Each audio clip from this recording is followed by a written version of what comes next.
नमस्कार। आज बात करते हैं भारतीय संविधान के उस हिस्से की जो ये तय करता है कि भारत जैसे विशाल देश का पैसा, प्रॉपर्टी और कानूनी लेन देन कैसे चलेगा।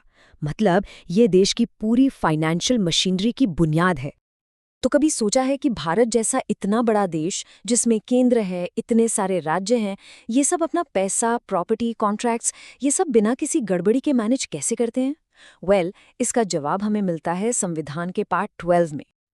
तो आज हम क्या क्या समझने वाले हैं? सबसे पहले देखेंगे भारत का फाइनेंशियल ब्लूप्रिंट, फिर सरकार के वो 3 पर्स कौन से हैं जहां सारा पैसा जाता है। उसके बाद ये पैसा केंद्र और राज्यों में बंटता कैसे है, सरकार की कानूनी हैसियत क्या है, और आखिर में संपत्ति के अधिकार की वो बड़ी ही दिलचस्प कहानी कि कैसे एक फंडामेंटल राइट एक लीगल राइट बन गया। चलिए शुरू करते हैं पहले टॉपिक से, भारत का वित्तीय खाका। देखिए, पार्ट 12 असल में वो नींव है जिस पर देश का पूरा आर्थिक ढांचा टिका हुआ है। सारे नियम कानून यहीं से तय होते हैं। और इस नींव का सबसे मजबूत पत्थर है आर्टिकल 265 की ये एक लाइन, कानून के प्राधिकार के बिना कोई कर नहीं लगाया या वसूला जाएगा। मतलब सरकार अपनी मर्जी से कोई भी टैक्स नहीं लगा सकती। हर टैक्स के पीछे कानून की ताकत होनी जरूरी है। ये बात आम नागरिक को एक बहुत बड़ी सुरक्षा देती है। अच्छा, तो सरकार के पास टैक्स और दूसरे तरीकों से जो भी पैसा आता है वो आखिर जाता कहाँ है? इसे समझने का सबसे आसान तरीका है सरकार के 3 पर्स या कह लीजिए 3 अलग अलग खातों को समझना। बिल्कुल वैसे ही जैसे किसी बड़े घर में अलग अलग खर्चों के लिए अलग अलग गुल्लक होती हैं। पहला और सबसे बड़ा पर्स है भारत की संचित निधि। इसे आप सरकार का मेन चेकिंग अकाउंट समझिए। देश की सारी कमाई, चाहे वो टैक्स से हो या लोन से, इसी में आती है। और देश के सारे बड़े खर्चे जैसे सरकारी कर्मचारियों की सैलरी, योजनाओं का पैसा, सब कुछ यहीं से निकलता है। दूसरा है भारत का लोक लेखा यानी पब्लिक अकाउंट। अब ये बड़ा इंटरेस्टिंग है। ये वो पैसा है जो है तो सरकार के पास, पर सरकार का है नहीं। जैसे हम लोगों का प्रोविडेंट फंड या छोटी बचत का पैसा। यहाँ सरकार सिर्फ एक बैंकर की तरह काम करती है जो अमानत को संभाल के रखती है। और तीसरा पर्स है भारत की आकस्मिकता निधि। इसे आप सीधा सीधा देश का इमरजेंसी क्रेडिट कार्ड कह सकते हैं। मान लीजिए कोई बाढ़ आ गई, भूकंप आ गया, कोई अचानक जरूरत पड़ गई, तो राष्ट्रपति इस फंड से तुरंत पैसा निकाल सकते हैं। संसद से मंजूरी बाद में ली जाती है। तो एक नजर में देखें तो कहानी बिल्कुल साफ है। कंसोलिडेटेड फंड है main checking account, public account है एक ट्रस्ट अकाउंट, और कंटिजेंसी फंड है इमरजेंसी क्रेडिट कार्ड। ये जो 3 हिस्सों में पैसों को बांटा गया है, यही देश में फाइनेंशियल डिसिप्लिन बनाए रखता है। ठीक है, सरकार के पास पैसा कहाँ से आता है और कहाँ रखा जाता है ये तो समझ लिया, पर अब आता है असली बड़ा सवाल।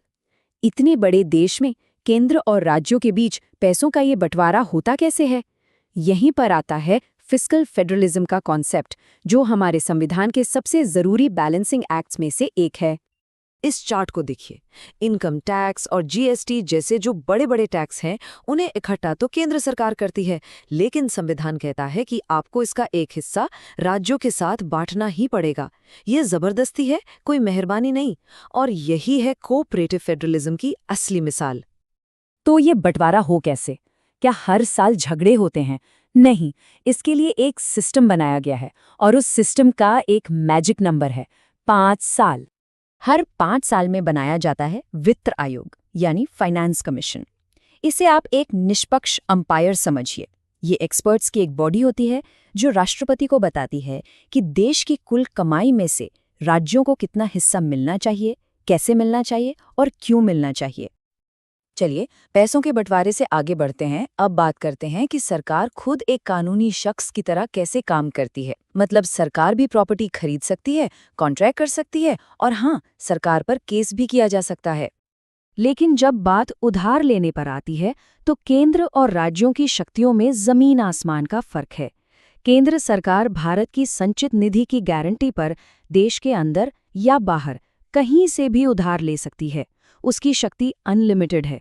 लेकिन राज्य सरकारें सिर्फ देश के अंदर ही उधार ले सकती हैं, और अगर उन पर पहले से केंद्र का कोई कर्ज है तो नया कर्ज लेने से पहले केंद्र से पूछना पड़ता है।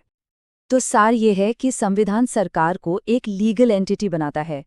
आर्टिकल 299 के हिसाब से सारे कॉन्ट्रैक्ट राष्ट्रपति या गवर्नर के नाम पर होते हैं। और आर्टिकल 300 ये साफ करता है कि सरकार पर भी वैसे ही मुकदमा चलाया जा सकता है जैसे किसी आम इंसान या कंपनी पर।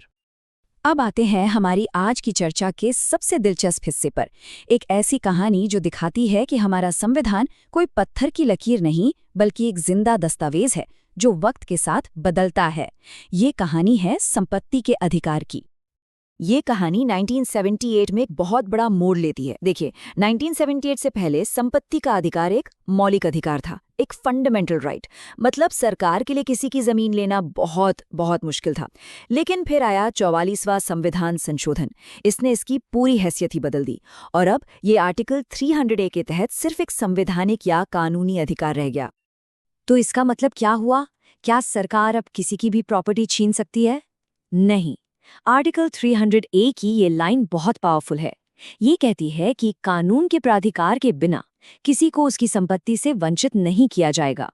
मतलब अब ये फंडामेंटल राइट तो नहीं है, लेकिन सरकार को अगर किसी की प्रॉपर्टी चाहिए तो उसे एक सही कानूनी प्रक्रिया, एक ड्यू प्रोसेस ऑफ लॉ का पालन करना ही होगा। वो मनमानी नहीं कर सकती। तो आज की इस पूरी बातचीत को हम इस एक सवाल पर खत्म करते हैं।